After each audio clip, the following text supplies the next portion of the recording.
اپنی بیٹی کے لیے بہت اچھا سسرال ڈھونڈنا ہے، بہت اچھا ہسبینڈ ڈھونڈنا ہے، بہت اچھا خود کے لیے داماد ڈھونڈ رہا ہے، لیکن جب بات دوسرے کی بیٹی کی آتی ہے تب آپ کہاں جاتے ہو؟ تب آپ کی سوچ یہ کیوں ہو جاتی ہے کہ بھائی ہم اگر شادی کریں گے، ہم اگر اپنے بیٹے سے آپ کی بیٹی کی شادی کروا رہے تو ہمیں 5-6 لاکھ، یہاں اب تو 10-10 20-20 لاکھ تک کی ڈیمانڈ ہو گئی ہے دہیج کی، جبکہ دہیج تو حرام ہے۔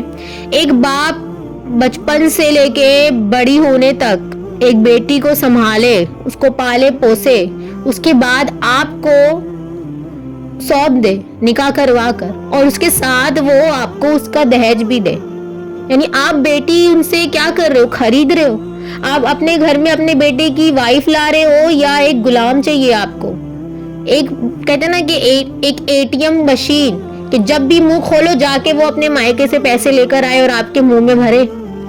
یہ سوچ کیوں رکھ رہے؟ حرام ہے نا اسلام میں تو دہیج، لیکن دیکھیں آپ آج بھی دیکھیں UP، حیدرآباد، یہاں تک کہ ایون ممبئی میں ہوتا ہے دہیج چاہیے۔ کیوں دہیج چاہیے؟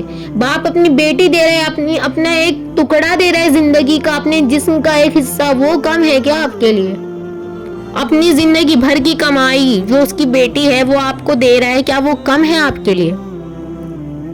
آپ اپنی اولادوں کے لیے بہتر سوچتے ہو، دوسروں کی اولادوں کے لیے بھی بہتر سوچو نا۔ شادی سے پہلے ہی اس لڑکی سے کہہ دیا جاتا ہے کہ تمہیں میرے والدین کو سنبھالنا ہے، تم اگر مجھ سے نکاح کرو گی تو تمہیں میرے والدین، میرے بھائی، میرے بہن، ان کے بھی بچے، سب کو سنبھالنا ہے۔ کیوں سنبھالنا ہے؟ اللہ تعالیٰ نے کوئی آیت میں نہیں کہا، آپ صلی اللہ علیہ وسلم کی کوئی حدیث نہیں ہے جس میں یہ لکھا ہو کہ تم پر فرض ہے کہ تم اپنے ساس، سسر، جیٹھ، دیور، ننن، ان کے بچے، ان کی اولادیں، ان کو سنبھالو۔ تو ہم کیوں سنبھالے؟ ہم کیوں کرے یہ کام؟ ہم پر کیوں یہ کام تھوپا جاتا ہے؟ اللہ یہ کہ اگر وہ اپنی مرضی سے چاہے تو کر سکتی ہے، آپ اس سے زبردستی کام نہیں کروا سکتے، آپ اس کے ساتھ زبردستی نہیں کر سکتے۔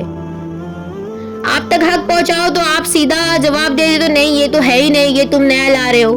تم جو بات کہہ رہے ہو نا، یہ دہیج، یہ گھر سنبھالنا، بچے سنبھالنا، ساس سسر کو سنبھالنا، اس کی دلیل دو نا مجھے، اس کی دلیل دو قرآن سے کہ یہ لکھا ہوا ہے۔ یہ کون سا دین آپ نے پیدا کر دیا؟ اپنی بیٹی، اپنے بیٹی کے لیے الگ دین اور دوسروں کی بیٹی کے لیے الگ رول، الگ اسلام، الگ دین۔ کیوں؟ بیٹی پر حاکم صرف اس کا شوہر ہوگا، ایک لڑکی پر حاکم نا نکاح کے بعد اس کا شوہر ہوگا، اس کا ساس، سسر، اس کے جیٹھ، دیور سے اس کو کوئی لینا دینا نہیں ہے، اس کی نہیں چلنے والی۔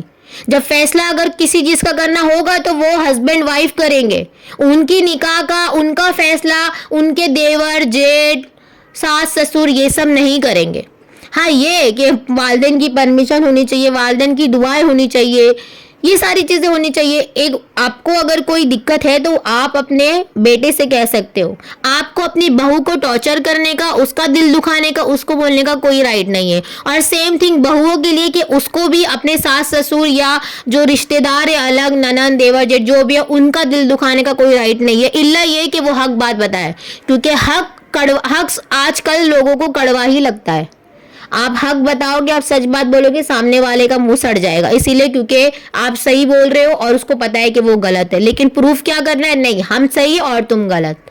اپنی سوچ بدلو یار، اللہ کے سامنے جانا ہے، تم کو بھی، مجھے بھی، ہم سب کو جانا ہے۔ اپنی سوچ بدلو، جس طرح خود کی اولادوں کو دیکھتے ہو نا، اس طرح دوسروں کی اولادوں کو دیکھو۔